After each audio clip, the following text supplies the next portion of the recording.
Welcome to Love at First Sight podcast. We're lucky today to have Sarah Clark with us, very experienced real estate salesperson, client and onboarding person, property manager, has had a wonderful career in real estate. Welcome, Sarah. I have. Thank you for having me. It's a pleasure to be here, Michael. Well, always my pleasure to have a chat with you, Sarah. Yes. How are things going? What are you noticing in the northern suburbs marketplace? Well, the marketplace is still strong, so Yeah. still going strong. Okay.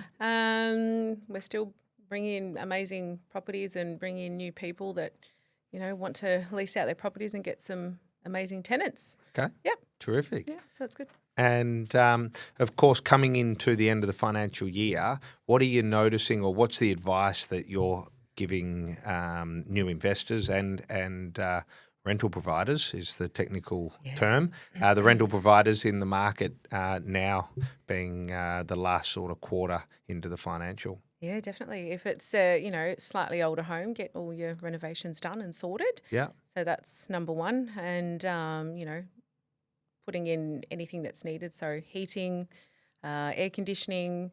Of course, things air like that. conditioning would be a good time. Absolutely. And break it so it's not when it gets to 40 and everyone starts thinking aircon now. You get it done in the winter. That's a clever one. Yes. And then get that into this financial year. Yeah. Compliance, get everything serviced, fixed, looked at, ensure that it's all working correctly. Yeah.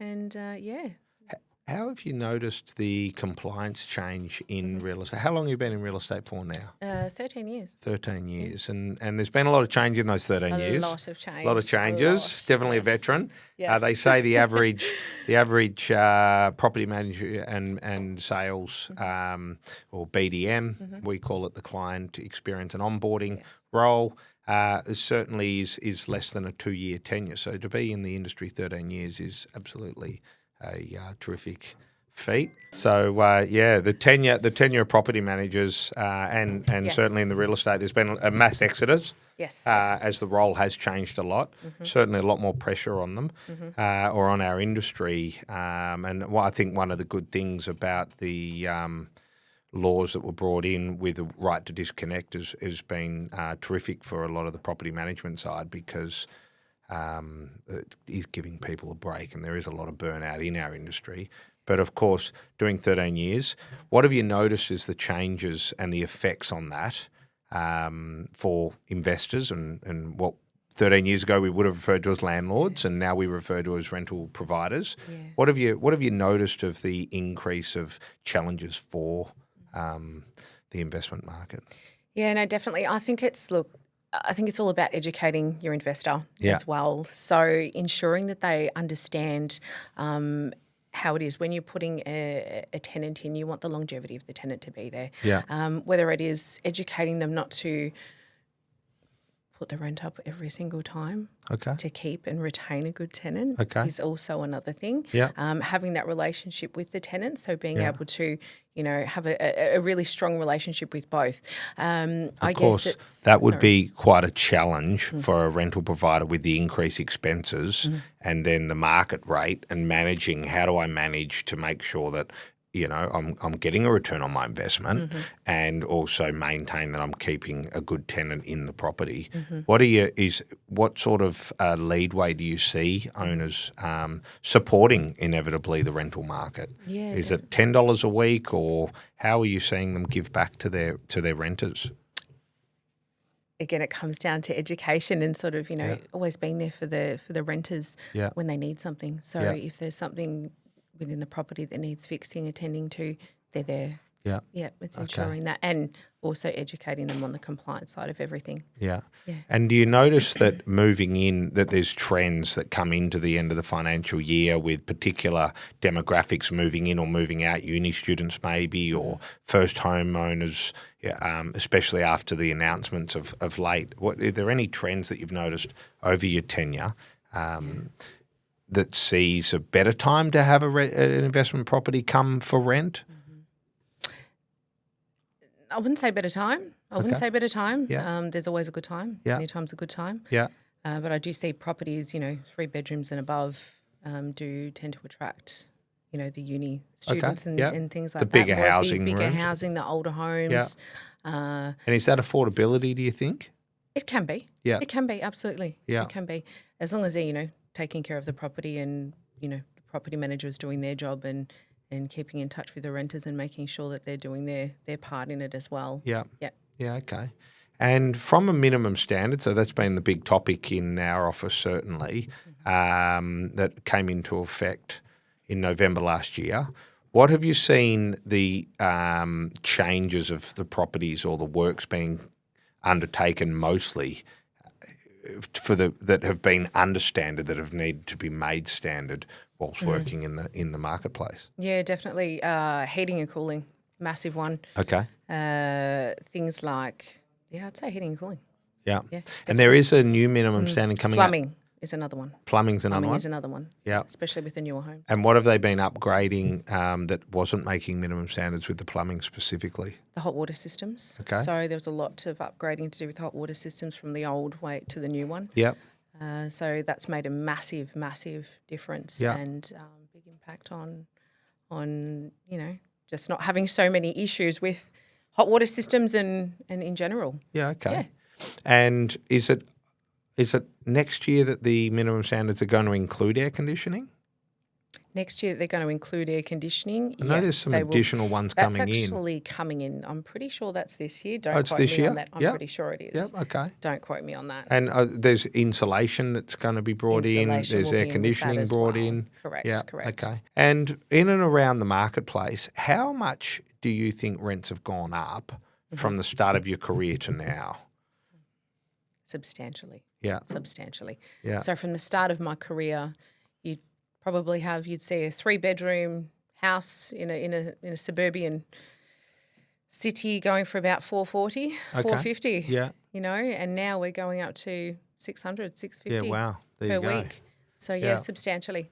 Yeah, and of course we're all it's the topic on everyone's tongue at the moment is the federal budget. Yes. It's going to affect a lot of people. What sort of feedback are you noticing from the people who may have purchased prior to the federal budget that are now having to deal with the outcomes set down by the federal budget? People that have generally, sort of more older properties are still just going with the flow. Okay. They're okay. They know it's going to be okay. Yep. We do reassure them that the market's always changing. Yep. And that it's always going to be okay. Yeah. And I think they understand that. A lot of them have had properties for a very long time, so they've lived through quite a few of these changes in the past, so they know it's just another one of those small hurdles. Okay. With new properties, it's about educating them on tax depreciation always, even with the older properties. Tax depreciation, I think, is still important to have that done by a professional. Yeah. Who knows what they're doing. Yeah. Of course. Yeah. I think we've been in talking with our investors always about that, where it's just maximising their return on their investment. I think there's a lot of people getting a little bit confused with tax deduction and negative gearing. Yes. And still, you do have the ability to have a tax deduction, and that loss is then carried forward against the income of the property, as opposed to the negative gearing where that tax deduction is then taken off your personal income. So we are noticing, certainly, well, I have noticed a number of conversations just trying to help people understand that difference between the negative gearing and that you still do get a tax deduction. And I think that's the important time of year, the May, the June. Yes. Get all your works completed. And I love your idea with the air conditioning. Get that in this tax year and get the return as opposed to next financial year when you're balancing everything and it gets to the week of 40 in January, which we're all like... Yeah. Plus, I wonder, are you noticing more properties that you're leasing now that the government is pushing everyone to that new build? I can't remember the last time I went into a new property that didn't have a split system. Seems to be once upon a time we had ducted heating and then an aircon was an additional extra. Yes. But I think with the change of just how an aircon has mostly got heating in it, now most of the new stuff does have heating and cooling. It does. So pretty soon the idea is that everyone transitions with split systems. Okay. So it's not going to be the old school Ducted heating. ducted heating and cooling. It's going to be split systems, and I'm pretty sure it's going to have to be in every room. So, Oh wow, including bedrooms. So, yeah, they've the standards definitely changing. Do you notice that the demand is more for a particular property type in the north when you're renting or the properties out for our investors? We have so many different types. So it's the market is so huge where we're renting out. We have new homes to older homes to large to period to 3-story. So it's pretty amazing. I find that 3-bedroom and under we're getting families. Okay.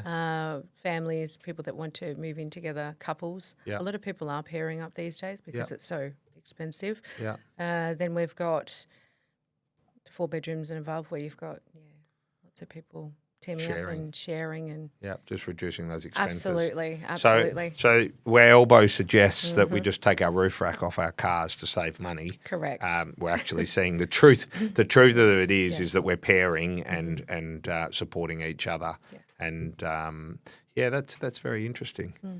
When you do see those bigger homes, is it 4 bedrooms or 5 bedrooms where it becomes a share house, or is it just it's not a share house scenario, just a group of friends renting it out and splitting the expenses? Yeah, group of friends, uni students, people that they've met along the way. Yeah, it's around about that 4 bedroom. Yeah, okay. Sometimes it's the 3. Yeah. But that's usually 2 couples and yeah. Okay.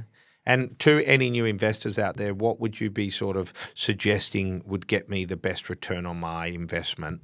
As far would it be get the bigger house, get the apartment, get something in great location? Where do you think would give me the minimum amount of vacancy and the maximum amount of return? Definitely, I would focus on new developments. New developments? That's something that's up and coming. The government's Everyone pushing loves us that a new way. home. Yeah. Definitely. Yeah. Everyone does want to live in a new home. Yeah. So new developments are the way to go. Okay. New areas. Yeah. And smaller 1 and 2s, or go with those homes? Are you noticing any difference there? 2, 3 bedroom. Okay, 2 to 3 bedroom. Definitely. Yeah. Okay, that's great. Sarah, tell me, it's been a well and distinguished career you've had in real estate and continue to have. What is the biggest surprise for you in working and evolving and supporting investors in the marketplace? The biggest surprise when helping people of things that they weren't aware of getting into the investment, because often our belief structure comes from our parents: buy real estate, can't go wrong, get anything. Correct. And you get new investors in the market, they buy something and they come and meet yourself, and what's the information over your career that you found has been lacking in the understanding for a first-time listener or an investor, first-time investor that's listening to this podcast, that would be great information for them to take away when considering investing in the marketplace? Definitely. Taking care of your home is number one, which would be surprising to a lot of people. Investors do tend to bring them on and just, set and forget. Yeah. They do. So like proactive maintenance? Proactive maintenance. Also your tenants. Yeah, okay. Also your tenants. What you feed feeds you. Yeah. So say that again. What you feed feeds you. What you feeds you. I haven't heard that. That's very interesting, very insightful. Yeah. Okay. And so the kindness to the tenants. What about kindness to the property managers? Absolutely. 100% kindness to the property managers, because they are the ones that are making the magic happen behind the scenes. Yeah. So they are. It is a pretty tough job. Important. They do get a lot of upset from both sides. They do. I must say that there is a day, and the property managers always remind me of Property Manager Day. But I think for a role that has seen a lot of turnover, or an industry that's seen a lot of turnover, and now with a lot of the baby boomers selling their real estate, it is contracting a little bit. But taking care of your property manager, I think, is a very good step as well. Absolutely. Yeah. Taking care of your property manager. Your property manager takes care of you and your tenants and your home. Absolutely. And not all property managers are created equally. That's correct. No two are the same. Yeah. Okay, that's good. So, Sarah, it's been 13 years of a great career. Yes. What's been your highlight That's in been the my career, highlight. in the role in which you're doing it on a day-to-day? Well, working at Love&Co, really. Okay, thank Working you. at Love&Co. Working That's at where it all Love&Co? began. No, That's where I get to see every angle of it. That's very kind. And I'm not just saying that. Yeah, I Yeah. appreciate that, and certainly what we strive to Yeah. continue. Yeah. But in supporting owners, or what is it for what part of your role, more so than the environment, has been the bit that gets you up in the morning? That drive, is it getting the new business? Is it being able to help people? Is it problem solving or speed to market? What's the bit that makes you tickle? Yeah, you've just said it all. So it's basically it's the problem solving, it's the meeting new people, it's the networking, it's being able to help people and take care of their portfolio and help them build their wealth. Yeah. You know, that's another The important thing, and wealth I always building look at the aspect. wealth building aspect of it. Yeah. I find that, you know, and having that relationship with people, I get excited to have a coffee with, you know, one of our rental providers and, you know, meet new people and Yeah. yeah, Okay. they become friends. Yeah, they do, it's don't good. they? They do. It's a lovely journey to support people. Great journey. That's certainly been one of my favourite parts as well. Yeah, yeah. Okay. Yeah. Wonderful. And the team environment. Yeah. That's a big thing. Yeah. They become family. They do. Yeah. We all work closely together. We spend more time in the office than we do at home. We do. Yeah. That's very important. What have been your challenges or your love for working in the industry, which is, you know, round the clock, slowly tapering back to a little bit of normality, but in sales, which your role is really the sales function. What has been the part that you've found the hardest by being a working mum? I think it's more lack of time with, you know, my child in certain areas. Yeah. She's a teenager, but they do need you. I think more so than anything. Yeah, wow. As a teenager, it's a very important stage of their life. I mean, we're there. We're always there. She's always got me when I'm home, but yeah. My wife and I talk about the parenting guilt. We didn't realise how bad they are, and if I'd known that younger, I probably would have played that card a little bit more. But it's a real thing, right? They play you too. Yeah, they do play you. They do play you. They know what they're doing. They absolutely put do. it out there and have a go. Yeah. But you've successfully navigated it. And definitely. Congratulations to you. It's a huge workload to be working full time and be mothering full time as well. And you do a terrific job. Thank you. No worries. Appreciate that. So, Sarah, I know the federal government's certainly been talking about negative gearing and tax deductions. For an investor, certainly we're busy working and maybe not thinking about their investment property. Coming into the May, June, do you see more owners enjoying that pre-planning and that proactive approach to maintenance and getting things done early, like we spoke about the air conditioning now? What are the other things that are benefit to get done in your May, June, so that it's in your tax, so that you're able to maximise your tax for this year? And who knows what's going to happen to our tax next year with the government, the election coming up. Yeah. It's been a topic, but I don't know that the current government will still be in place. But we'll wait and see. I agree. What is the trend that you're seeing more proactive investors doing that would be good for people that might be listening to this? Go, oh, I hadn't thought of that. I'll call and work with my accountant or my property manager at this time of year, so it's not too late. Correct. Well, this is where it comes down to us again. So I find that our rental providers go quiet around the time of tax because they're probably working with their accountants, doing all of that back end financial side of things as opposed to the proactive side. And I think that us as property managers and experts need to also educate our rental providers into being proactive and getting everything done before tax time, because it's going to be beneficial to them to have that before. You don't want that carrying over until the second half of the year after that's all done. So, being proactive and everything. And as you said before, the benefits of that really helps you maintain a long-standing renter. Correct. It certainly helps the relationship because people aren't falling into that, they never do anything trap. And it is hard for an investor when there's a lot of expenses now to be paying. So having that proactive approach certainly sets our investors up for success. Success, that's right. That's what we want, success. That's what we want. That's what we're there to support them with. And a long-term relationship, absolutely. Yeah, absolutely. Yeah, Great. Okay. So talking about the minimum standards, of course, and the changes, and now there's gas, smoke, electrical, there's minimum standards, there's changes to capital gains tax. Where's the end for the rental providers? My question is if they don't do it, what's happening? What are you seeing going on? Is there a layover period? Is there a hard and fast? It's been implemented since 2021. How is there enough government officials to even police this? What are you seeing in the marketplace? I'm not seeing that it's necessarily being policed. However, I wouldn't say that it's not being policed. Yeah. The fines are pretty hefty, so I wouldn't risk it. Yeah. And also for your home to be safe, your tenants to be safe, we need to make sure that everything is compliant, your gas and your electricity. And so I think it's a very important thing to be done. And there's a fine directly for the rental provider and for the agency, Correct. Isn't there? Correct. Do you know roughly where they sit in the marketplace? Yeah, so for the rental provider, it's something like, don't quote me, $12,000 fine. Yeah, wow. For the estate agency, it's a lot more hefty. Yeah. A lot more hefty. And I know that we are seeing more of Consumer Affairs out policing that. Have you noticed that the change in attitude from rental providers from 21 to today in and around having to undertake it and get that done? Absolutely.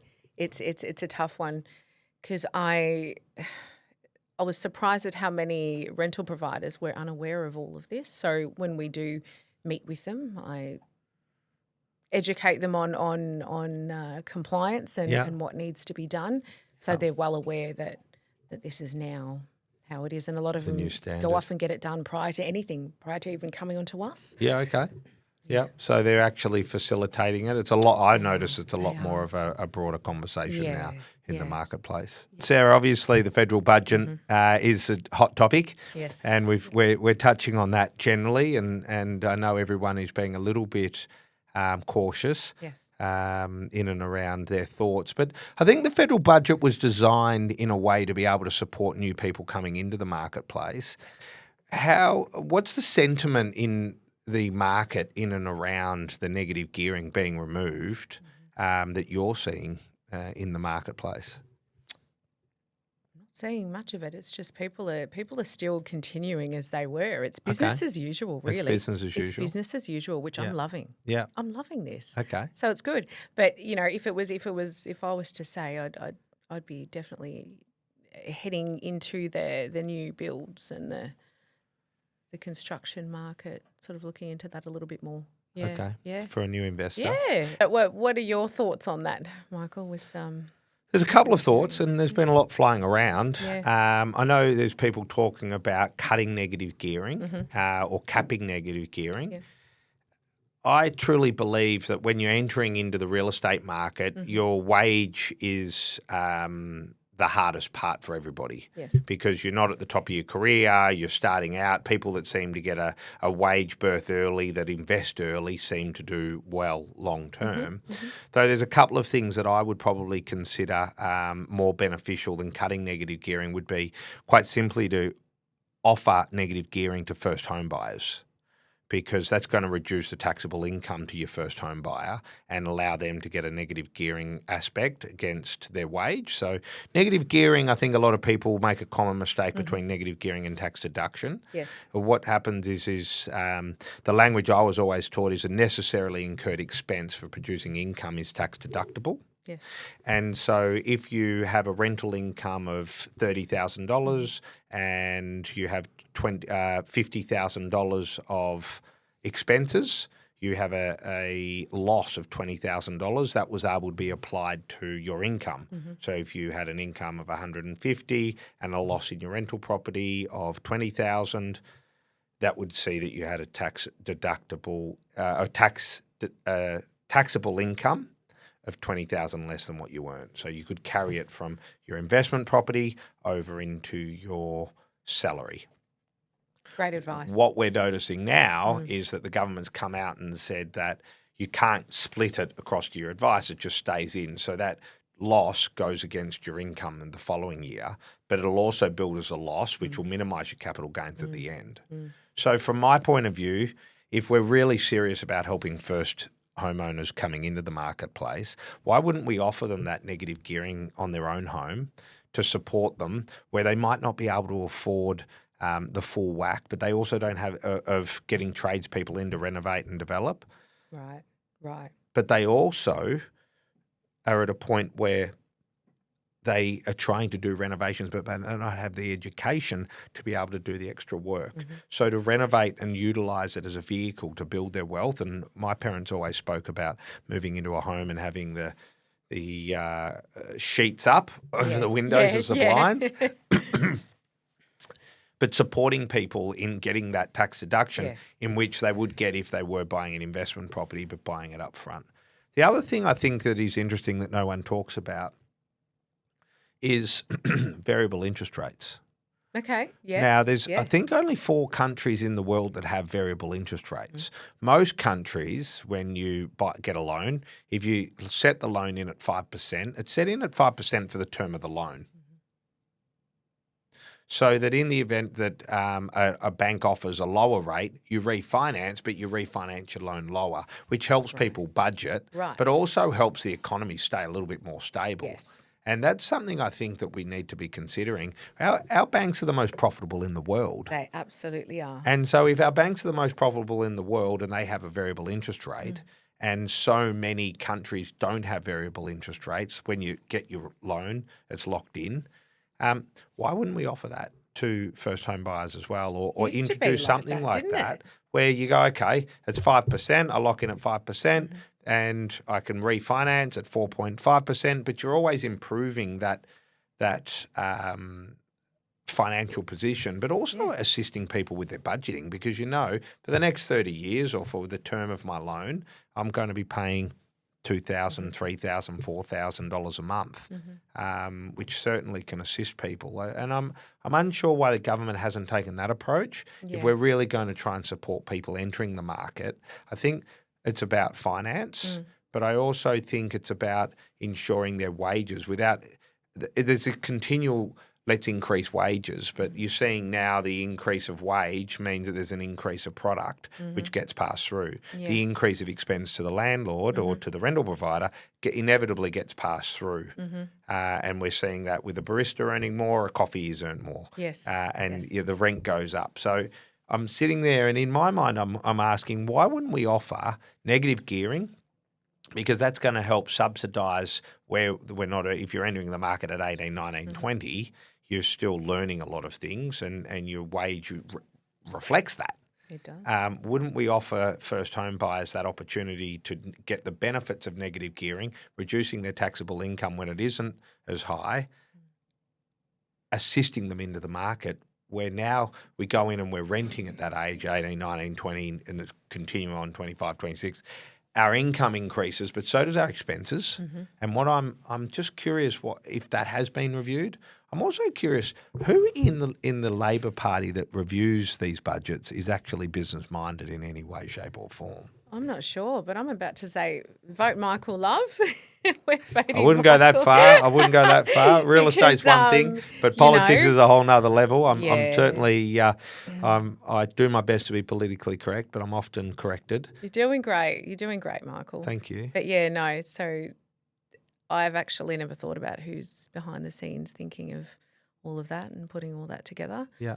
That's why, we need someone with that brain and that mindset to be able to assist people. So, Well, we continue to do it. Yes. Yeah, it's going to be an interesting couple of months. I think it will be. I think it will be. Yeah. It'll be good though. It'll be good. Yeah, well, we'll all get through it. We've been through lots. We've been through COVID. Lots. This is a walk in the park. Exactly. For the COVID survivors. Exactly. And what are you seeing the investors doing with their money or the belief structures around not even being able to get in?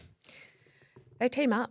So this is another thing that we were actually talking about. So they're teaming up with friends and they're doing that together. So they're getting their first property and then they're saving again from the equity from the first property, purchasing, another Second one. property. And then they've got the savings to then purchase another one. Yeah. And then it continues from there. It's equity and savings, which is great. Yeah. And that's how they build their portfolios. Yeah. I think there's a real misconception where people think they have to save to buy a house. Yes. Because you don't actually ever save to buy a house. Saving is the first step of the plan, but you've never ever heard of anyone getting rich from saving. Right. It's really that saving is the first step. The second is the investing. And I think where people were able to save and go straight into investing in property, now we're seeing, especially with the information out there, people very much saving, investing in smaller things where they're able to get a return on their money, such as shares or bonds.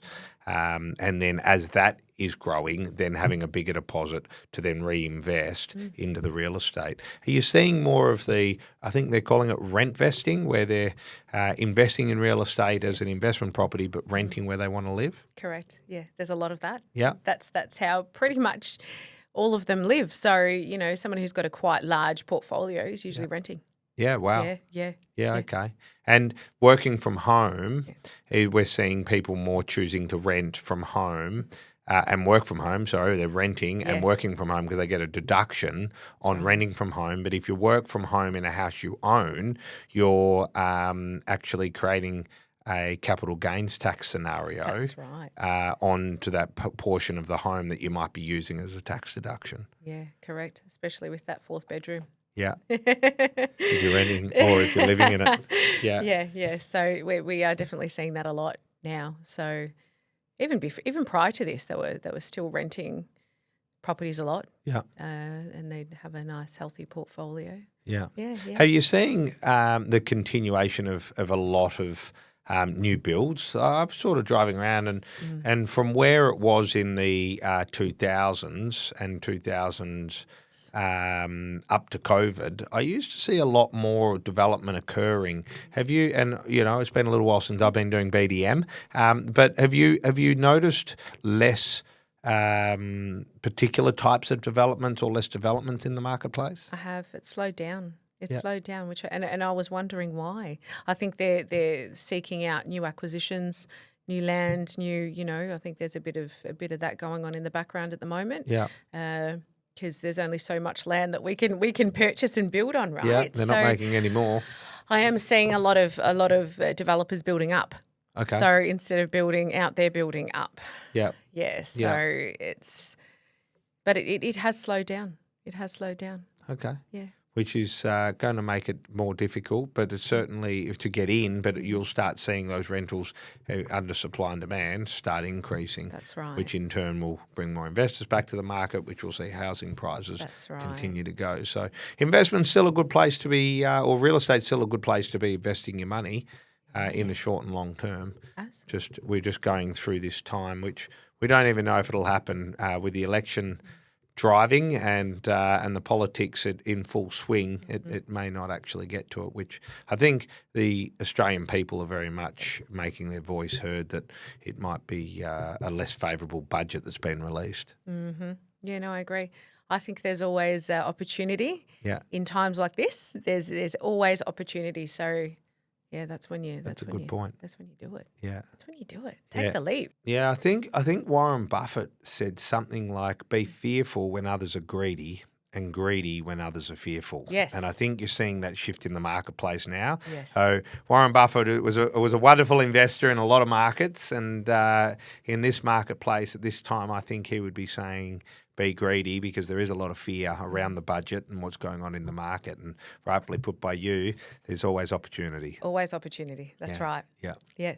Well, that's a wrap. Another great podcast. Thank you to all our listeners. We appreciate you very much. And of course, if you are thinking of investing in real estate or would like to have a chat about things we're discovering that you would be able to take to your accountant or a tax planner as an idea that they could give you advice for your specific advice, certainly you've got Sarah and all the team at Love&Co that can support you with investing in real estate. Absolutely. Reach out. We're all here to support you and go with you on your journey. Absolutely. Looking forward to it. Yeah. Thank you for listening and thank you for having me, Michael. No problem at all. Thanks for being there.